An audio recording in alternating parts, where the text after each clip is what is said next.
afternoon, students. Welcome to our second lecture. Today, the second lecture today is about history of development of libraries in the world. In the first lecture, we discussed, which was Introduction to Library and Information Science.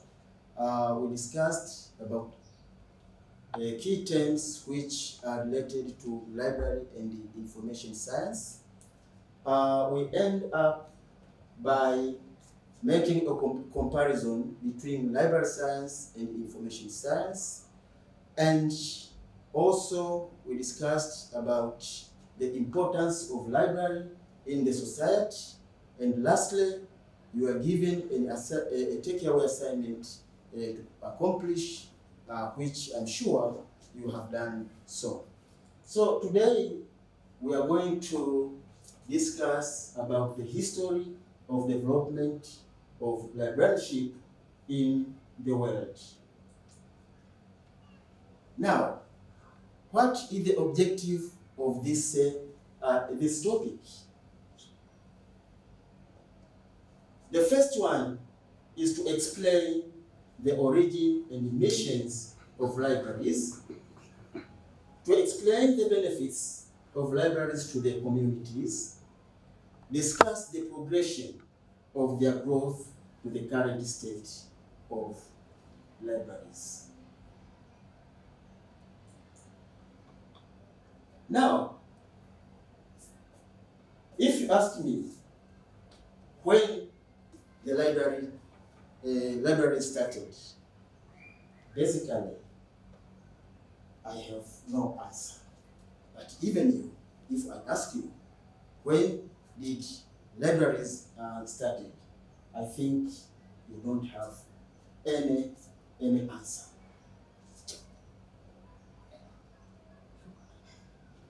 The true beginning of the libraries is not known to me and maybe even to you. So the emergence of libraries is an outcome of the ideas of civilized members of the society. Libraries originated after the prehistoric period. And when we talk about prehistoric period, this is the era before appearance of recorded history in the form of writing accounts by man. Or in other words, we can say before the invention of writing system. Also, prehistoric era is where there was human beings, but no records exist about their way of life. For example, the Old Stone Age, Middle Stone Age, and the New Stone Age. So when you talk about when library started, you have to look into two words: libraries and writing. These two words have a symbiotic relationship. They have symbiotic relationship. It is the writing which influence the presence of libraries. But again, it is the libraries which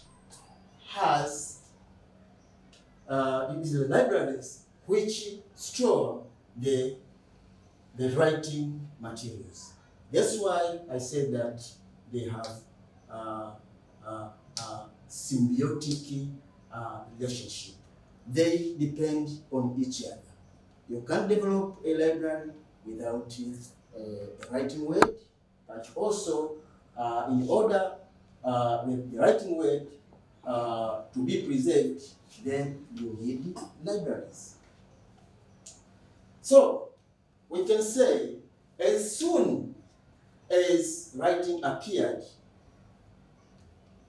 presumably, probably, the collections of writing started to emerge.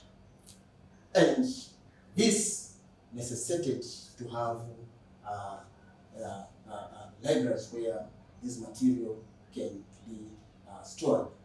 Therefore, it is important now to look at the development of writing technologies.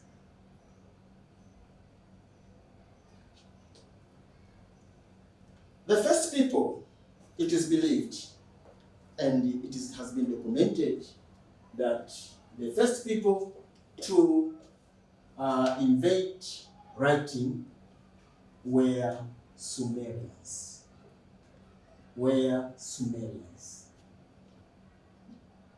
And these people are found in Mesopotamia, which when we talk about Mesopotamia, in Greek word means between rivers.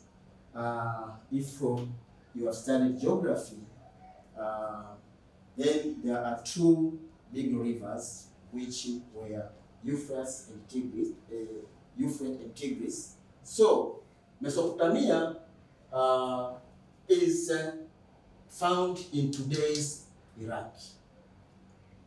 The main technology which was used by these people, Mesopotamians, were clay tablets. And today also we have tablets, but in a modern, improved version.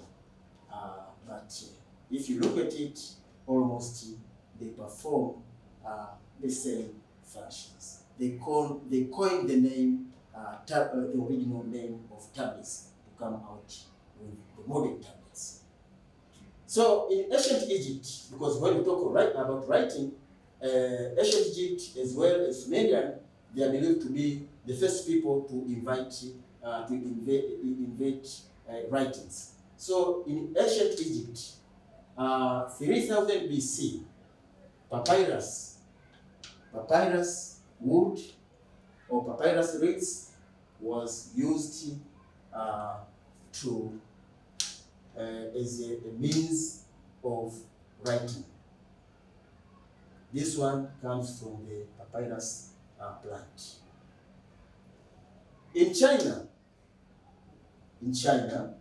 they used bamboo. In Pergamum, which is in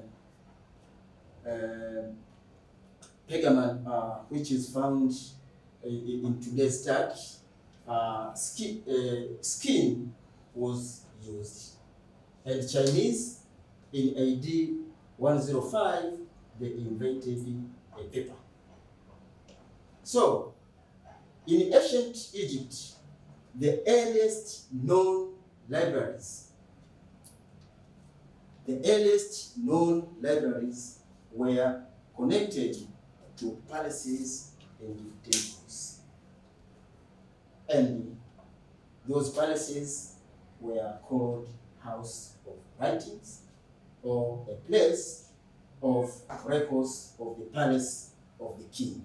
So most important information were found in those temples. So in the ancient Egypt, the first librarians were called scribes. So who is a scribe? A scribe is a person who copy out documents or records. So those people, the first librarians, were called scribes, and their role was to copy the documents. So literacy by then was very rare. Even the pharaohs themselves were not common or were not able to read. although they were kings, but they were not able to read. So their ability to read and write was considered mystical, and spiritual. Here, I'm referring to ancient Egypt. So, in ancient Egypt, the scribes were trained in temples to read and write as young boys. And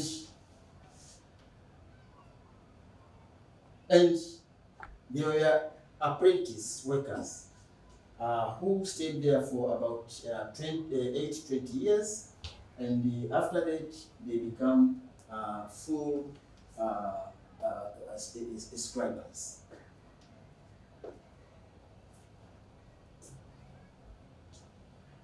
Now, again, in ancient Egypt, by 20,000 BC, literacy started to grow, and wealthy people started to develop their private libraries.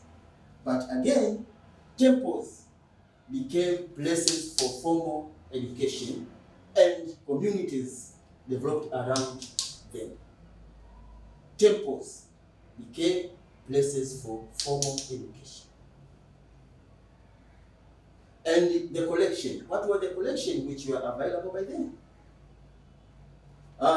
The most important collection were religious writings, technical writings, histories, literature, practical knowledge specific to field of study and work. Although we are talking about 332 BC, but still these subjects are still offered in many parts of the world, even here in Tanzania. Now let us look at ancient Greece. Ancient Greece, the literacy by then was widespread, and they are the people who started to develop an alphabet. And this was between 6th century, and the first libraries in Athens and St. Samos started to appear in the 4th century.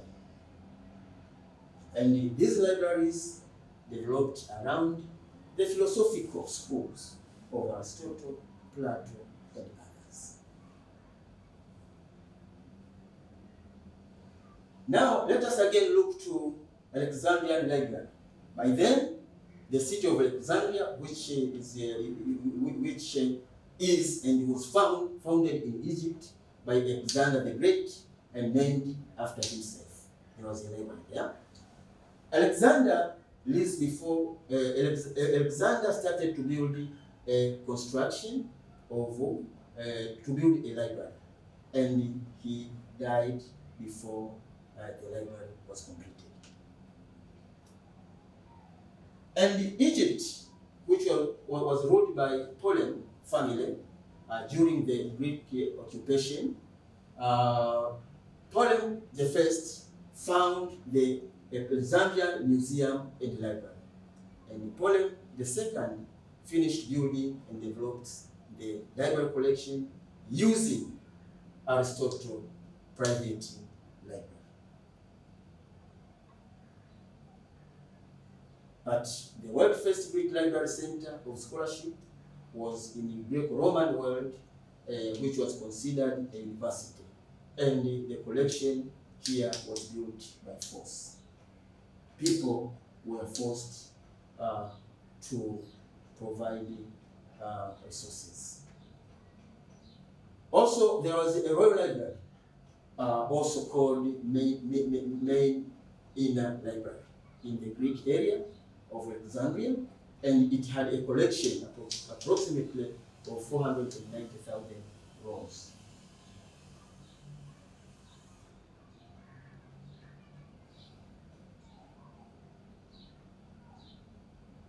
And the good thing about this development is that in those days, they even have the Library of Alexandria has a library catalog. A library catalog which was divided in 10 subject areas. Even today, we are using almost the same system. They had subject areas such as poetry, drama, laws, philosophy, history, oratory, medicine, mathematical science, natural science, and miscellaneous. In addition to that, the library catalog had an alphabetical author index which covered name, place of birth, name of father, name of teachers, and nicknames, bibliography. But unfortunately enough, between 1st century BC to 4th century BC, 4th century, the library of Alexandria was destroyed. This is 7th BC. Why? Because Julius Caesar, when he took over, banned the Egyptian fleet to make way for Roman reinforcement. Because by that time, Alexandria fall under the Egyptian rule. So the Caesar, who was the Roman emperor, destroyed, banned the Egyptian fleet, and introduced the Roman, banned the Roman materials and the library itself in order to destroy the culture of the Egyptians. So Rome conquered Egypt, and Alexandria lost its importance in the scholarly world, and by that time, it led to the rise of Christianity and the invasion of Islam. Now, let us look into the role of monasteries. By the end of 5th century, Roman culture no longer dominates Dark Ages. And the monasteries started collecting books, collected secular as well as Christian works, and some of the works were against wishes of the church leadership. But however, monks were often seeking education was not available elsewhere, so they also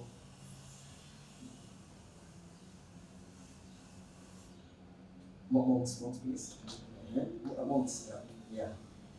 Monks were often seeking education, not available elsewhere, so these raised the need for them to have more resources.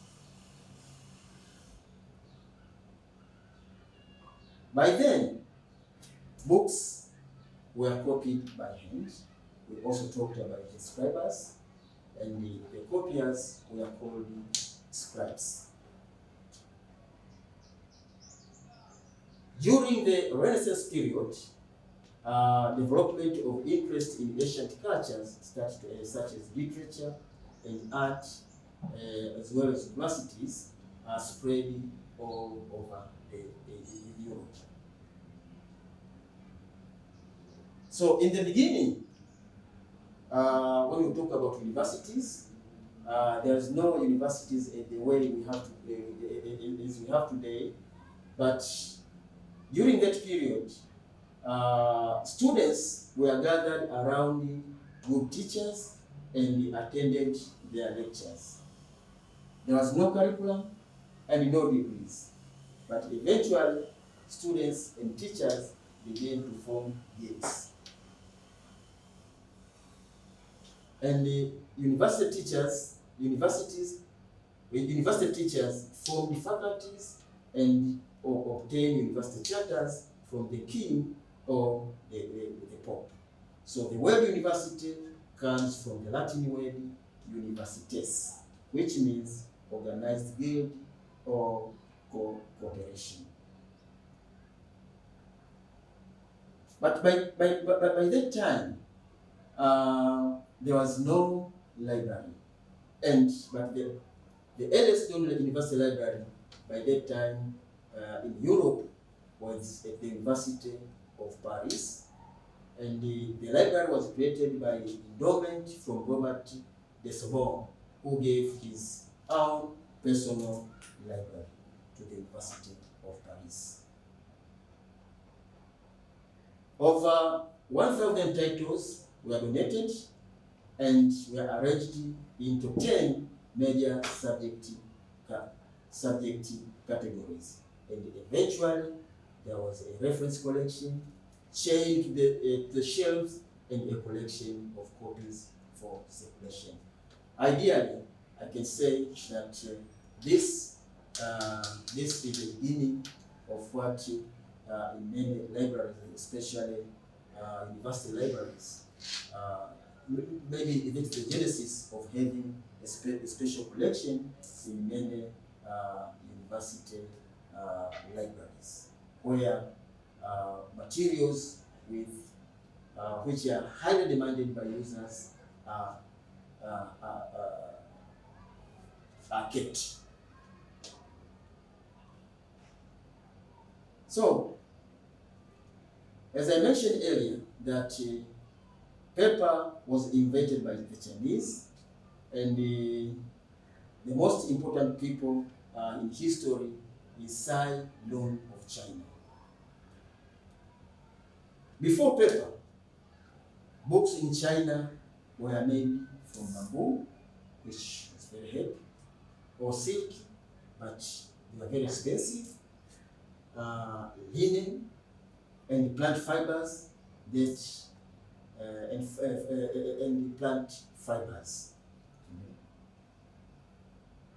However, the first paper mill appeared in Europe, especially in Spain, in 1150. And then the paper making spread throughout Italy, France, and Germany. And Germans became finest paper makers in Europe. So book production in Europe was primarily done in monasteries by hand or through use of wood engravings. Now let us look into the development of public libraries in Europe in the 16th century. Public reference libraries began to appear, and they were more religious in nature, or private libraries that were taken over by the government and turned to public. And now let us look into the definition of a public library. Is a library which is owned by the public, and all citizens were allowed to use the library without any restrictions, because it depends on the taxpayers, the government subvention. Now, the public introduces any citizen. Okay, we have done that.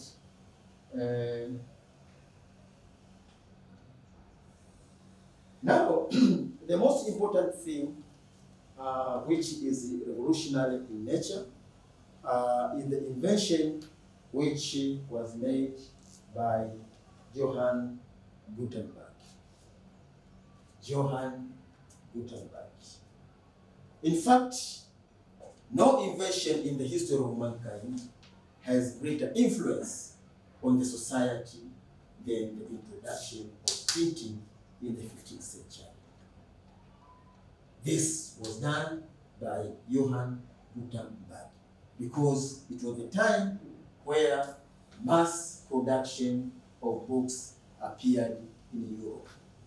And libraries by then, more publications started to appear in Europe, and it was no longer it was no longer confined to monasteries, but other people also could have access to those books because they are produced in large quantities. Also, when we talk about scientific revolution, we are talking about the invention which was made by Johann Gutenberg, because through the invention of Johann Gutenberg, books were produced in large quantities, not only books, but with other publications, and were disseminated all over the world. Even today, although we are saying that we have ICT, we have what, but still we say that the revolution, the invention which was made by Johann Gutenberg is still with us. The last, we also need to look into development of librarianship in Africa. Now, the question.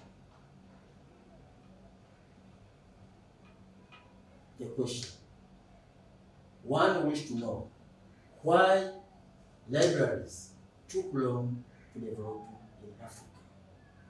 But also, we say that in Africa, when an old man dies, the whole library turns to ashes. Why?